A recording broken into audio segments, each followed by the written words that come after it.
High বন্ধুরা, সবাই কেমন আছো? আশা করি তোমরা সবাই খুব ভালো আছো।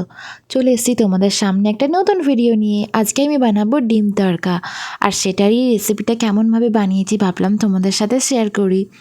এটার মধ্যে কী কী ঠিক আছে আর কী কী ভুল আছে তোমরা একটু গাইড করে দিও, ঠিক আছে? তো প্রথমেই আমি রাজমা আর এই যে সবুজ মুগ ডাল এই দুটোকে একটু জলে ভিজাতে দিয়েছিলাম কিছুক্ষণের জন্য। নুন, হলুদ আর কাশ্মীরি লঙ্কা দিয়ে এগুলোকে এখন সেদ্ধ করতে দিয়ে দিলাম। আমি তো এখানে 3-4টে সিটি দিয়েছিলাম, আমি জানি না তোমরা কিভাবে করো বা কটা সিটি দাও। তো যাই হোক, গ্যাসের ফ্লেমটা, গ্যাস তো নয়, যাই হোক বার্নার, তো এটাকে আমি এখন লো ফ্লেমে দিয়ে মানে মিডিয়াম ফ্লেমে দিয়ে এটাকে এখন সিটি দিয়ে দিয়েছি। এরপর এখানে কিছু সবজি কেটে নেব। এর জন্য আমি নিয়েছি একটু আদা, রসুন, টমেটো, কাঁচা লঙ্কা আর ধনেপাতা। তো এগুলোকে এখন আমি কেটে নেব। এরপর এক এক করে আমি সবজিগুলো কেটে নিচ্ছিলাম। পেঁয়াজটা এখন কাটতে শুরু করে দিলাম। দেখছো পেঁয়াজটা আমার কাটা হয়ে গেল কথা বলতে বলতে। এরপর টমেটো আর পেঁয়াজটা কিন্তু একটু বেশি দিতে হবে, তাই আমি এখানে টমেটো একটা পুরোটাই দিয়ে দিয়েছি। তো যদিও এখানকার টমেটোগুলো কিন্তু খুব টক, তো এরপর কাঁচা লঙ্কাটাও কুচি কুচি করে দিলাম। কাঁচা লঙ্কাটা এইভাবে কুচি কুচি করে দিলে কিন্তু তরকার টেস্টটা খুব ভালো হয়, তাই আমি কাঁচা লঙ্কাটাও এখানে কুচি কুচি করে দিলাম। এরপর আদা, রসুন এগুলোকে কিন্তু আমি গ্রেট না করে এইভাবে কুচি কুচি করে দিলাম, এতে কিন্তু টেস্টটা বেশি ভালো হয় তরকাতে। তো অন্য রান্নাতে যদিও বেটে দেওয়া যায়, কিন্তু এই রান্নাটাতে আমি একটু প্রেফার করি যে এগুলো কুচি কুচি করে দিতে। এদিকে ডালটাও আমার সেদ্ধ হয়ে গেছে। এরপর কড়াইয়ে তেল বসিয়ে আমি প্রথমে আদা, রসুন, কাঁচা লঙ্কা এগুলো ভাজতে দিয়ে দিলাম, আর সামান্য পরিমাণে জিরে দিয়েছিলাম, গোটা জিরে ফোড়ন দিয়েছিলাম। তো এগুলো ভাজতে দিয়ে দিলাম। এখন ফ্লেমটা মিডিয়ামে রেখে এগুলো ভাজতে হবে যাতে বেশি না পুড়ে যায়। এরপর পেঁয়াজ কুচিটা এর মধ্যে অ্যাড করে দেব।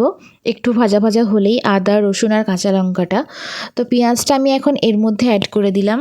এটা করতে করতে আমি ভাবছিলাম যে এই পেঁয়াজ, টমেটো আর এইভাবে ডিমটা যে ভাজা হচ্ছে, এটা দিয়েই কিন্তু রাতে রুটি খাওয়া হয়ে যাবে। মানে এটা দিয়েও রুটি খেতেও কিন্তু বেশ ভালো লাগে। তো আমি এখন ডিমটা অ্যাড করে দিয়েছি।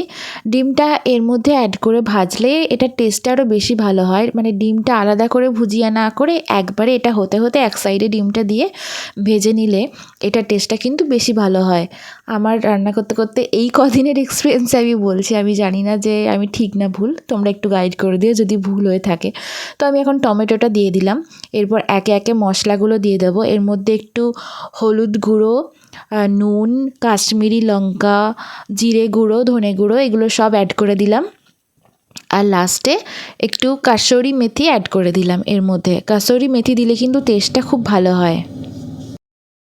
খুব ভালো একটা গন্ধ বেরোচ্ছে এই সময়।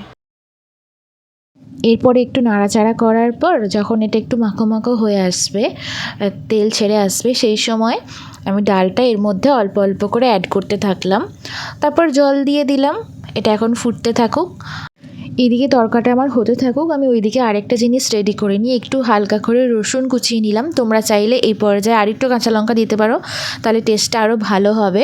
তো কাঁচা লঙ্কা, রসুন কুচিয়ে একটু সাদা তেল দিয়ে তার মধ্যে 1 চামচ ঘি দিয়ে সাইডে আরেকটা তরকা বানিয়ে নিতে হবে, আর তার মধ্যে একটু দিতে হবে কাশ্মীরি লঙ্কা।